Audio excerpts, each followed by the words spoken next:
coming to the Euler guidelines, recommendations in this for the SLE management according to the 2019. So we'll be studying the drugs recommended by them. So the drugs which are recommended are HCQ.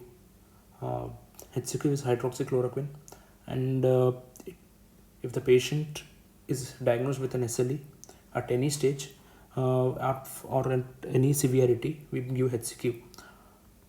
If the patient should be monitored for retinal toxicity every five yearly with annual ophthalmoscope or optic coherence test. So next drug which can be used is glucocorticoids. Glucocorticoids are generally used when there is life-threatening organ involvement. We give usually pulse therapy. Pulse therapy is giving at a high dose of glucocorticoids around 250 to 1000 milligrams per day, and it will be given for 3 to 5 days, or you can give it as a maintenance therapy and gradually taper off. Other drugs which can be used are immunosuppressive drugs.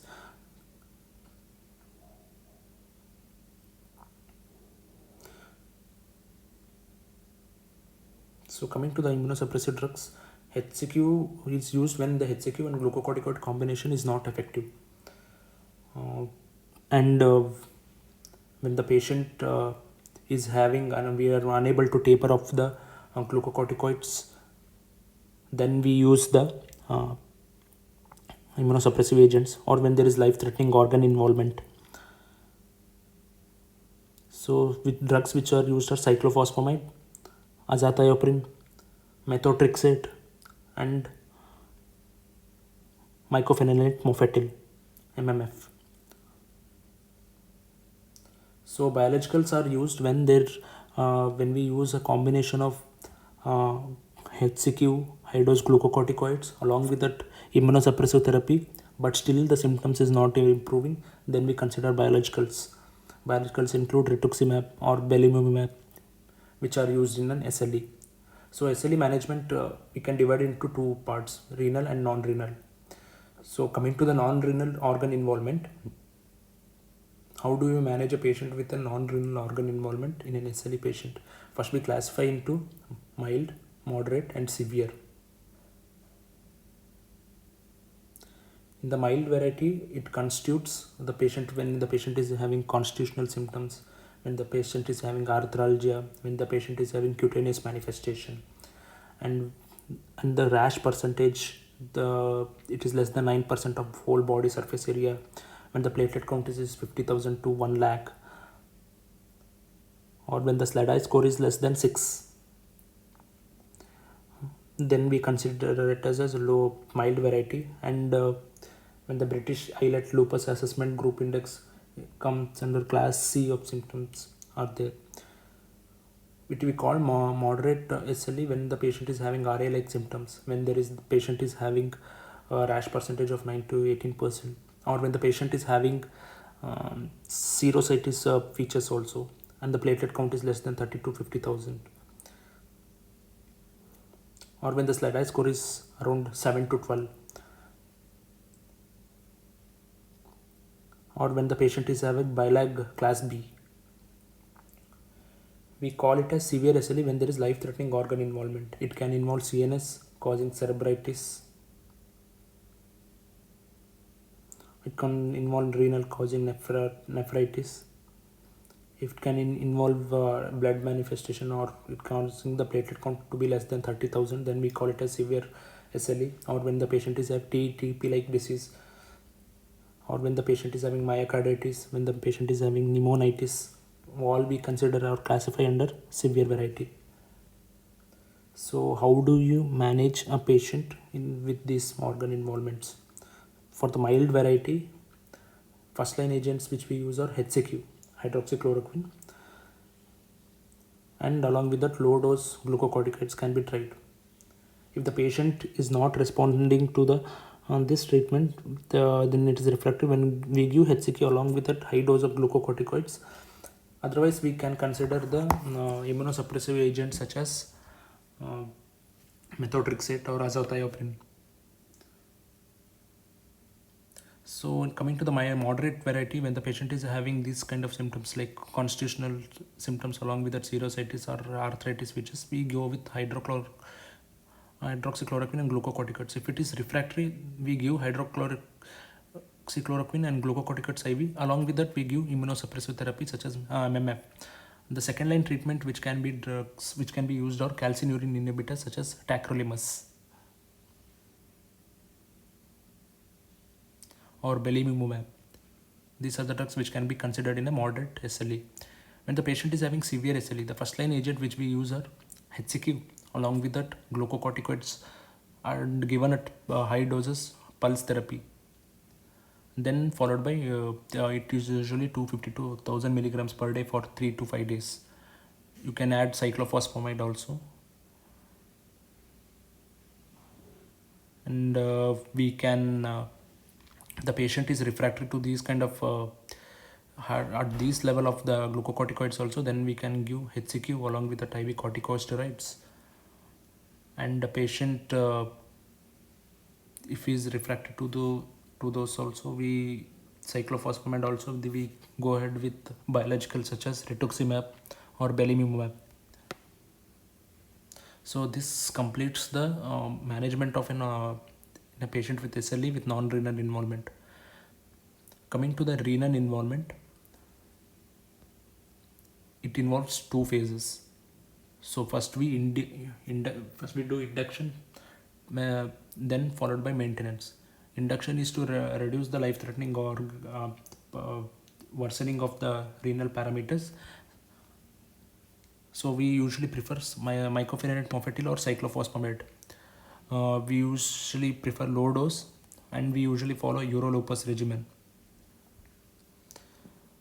So then MMF is usually considered when the patient is young, when the patient is in a reproductive age group, or when the patient wishes to conceive. Then all we consider MMF. Cyclophosphamide is considered when the patient does not want to further conceive or does not want children. Because of the gonadal toxicity, we usually prefer the MMF in an young reproductive age group. Before inducing, we usually do the renal biopsy before starting any glucocorticoid treatment. In the renal biopsy, if it is showing fibrinoid crescents, if it is showing fibrinoid necrosis, showing tubular atrophy, or when there is interstitial fibrosis,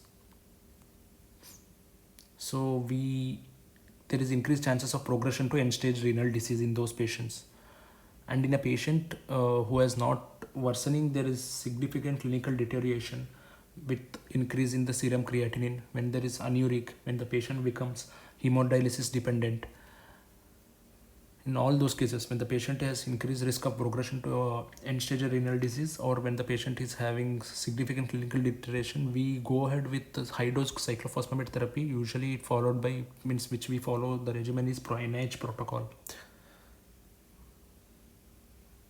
So maintenance therapy will start again with the mycophenolate mofetil and azathioprine only. So NIH regimen and Eurolupus regimens will be studying further later.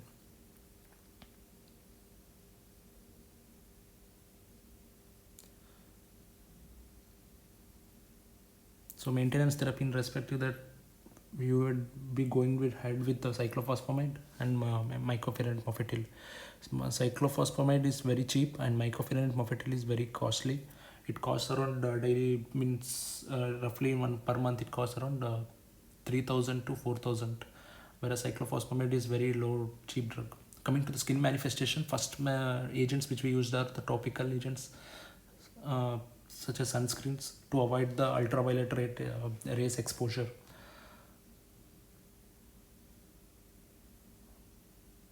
And 40% of the patients is usually refractive, then we might have to consider starting the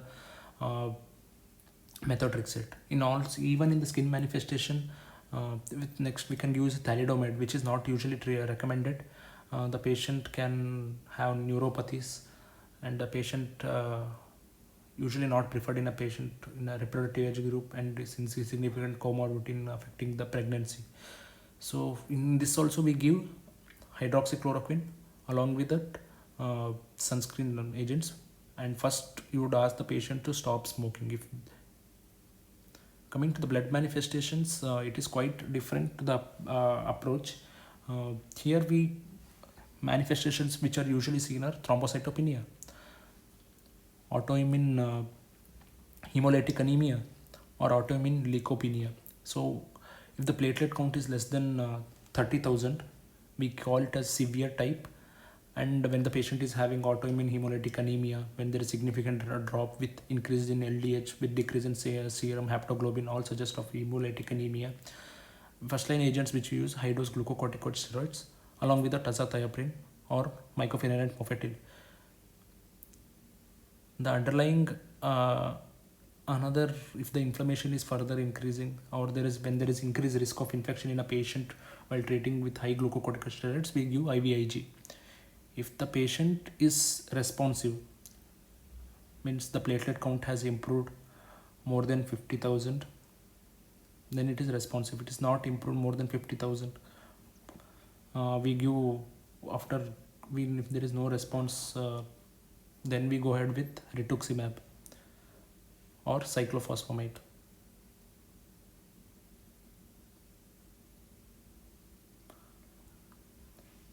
If the patient is refractory to this also, we go ahead with thrombopoietin agents and splenectomy. If the patient is responsive, then we go ahead with the maintenance therapy only. Either we prefer mycophenolate mofetil or azathioprine.